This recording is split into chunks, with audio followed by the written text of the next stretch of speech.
The Khasi Students' Union Ksu Laban Circle has stepped up its campaign for the inclusion of Khasi as a subject in schools, with its education cell meeting the principals of Laban Bengali Boys Higher Secondary School and Laban Bengali Girls Higher Secondary School on Monday.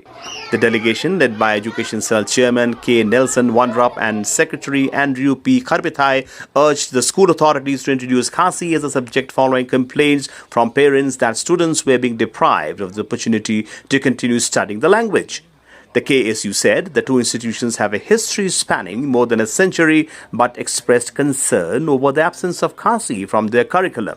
It maintained that the inclusion of the language would benefit indigenous students and help promote and preserve Khasi as a language of the local community. The organization said the latest move forms part of its sustained efforts to persuade schools in the area to introduce Khasi as a subject. KSU Education Cell Chairman K. Nelson Wandrap also appealed to all schools in Laban that do not currently offer Khasi to take immediate steps towards introducing the subjects in the interest of the local students. Mentasni na kalian kaki isu Laban Circle Education Cell nila iwan bentundu ikniki arli di school kemudian hapo dong katan ke sini hapo Laban kata kalong ka Laban Bengali Boys but Bengali Girls High Secondary School nila ayo bentundu ya armut ki principal jong kanika institute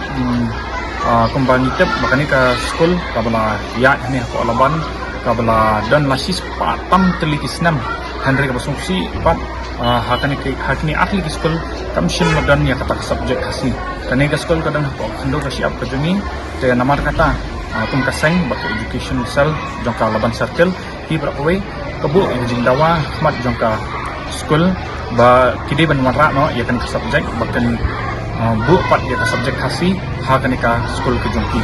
ba ta bawan ra ka subject Khasi hi inget ba sibun ki try meluk ki ba kuliah pak hakani ka school ka jongki kinwa kila pat banyo ya ka jing toy da basem ya ka subject Khasi hagis nam kula oleh nagaliang dini nila awan kundo la dan kampanyesian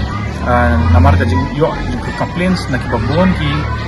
students ki committee pa kiba kuliah hakini pat ki arli ki school namar ka jing bamdan pat ka subject Khasi te nakaliang ka jungi nida dawa ba kanika subject kadiban urlong bat kadiban dan hapo kanika school baro artilihi bat undai tangkini undai hapo ki hapo kalaban hi baro kawai bakini ki ba ka subject Khasi hakiki school pampat dan ka subject